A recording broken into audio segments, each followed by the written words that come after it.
So the title of my book is called Everything I Learned in a Chinese Restaurant. And as the title implies, I grew up in a Chinese restaurant in Detroit. And so as a young person, I never really thought about writing because, as I like to say, we didn't have books in our restaurant. The only two types of books we had were the Harlequin romances and the Bible, which is what our customers would leave behind, right? And as a closeted gay Asian Buddhist, I had zero interest in reading either one of them. But what I was doing in that restaurant was I was paying attention to the world. I was listening. I was meeting people. I was formulating ideas. And so all these things that help shape you as a writer was happening, even if I wasn't reading. In terms of how it's affected my ability to write is that because I was working at the restaurant and I had to answer the phone or I had to seat the customer when they came in, I never really had a set time period to do my homework, right?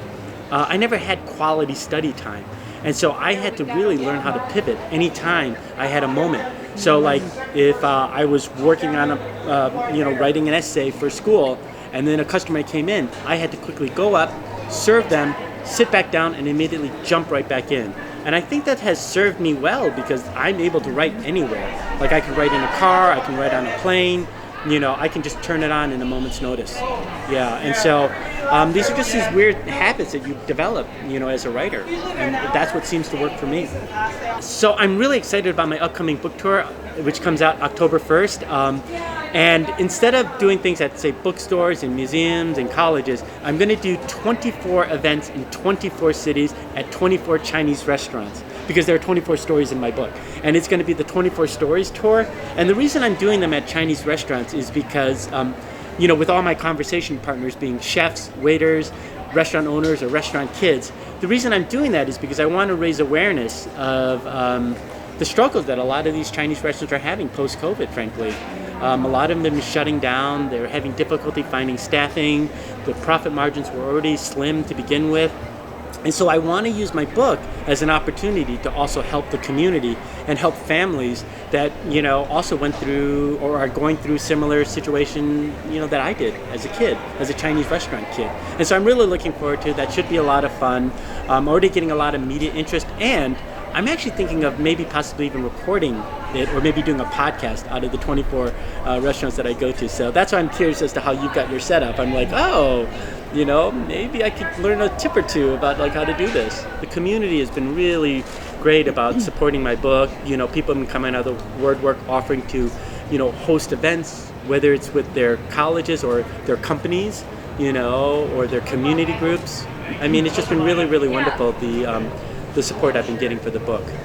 Yeah. I did 50 events before the book came out on October 17th. Then I did another 70 events between October and December. And this spring I'm doing over 100 events around the country and even around the world. I mean, so it's just been, I wouldn't be able to do this. And at every event I've been averaging about 50 to 60 people attending.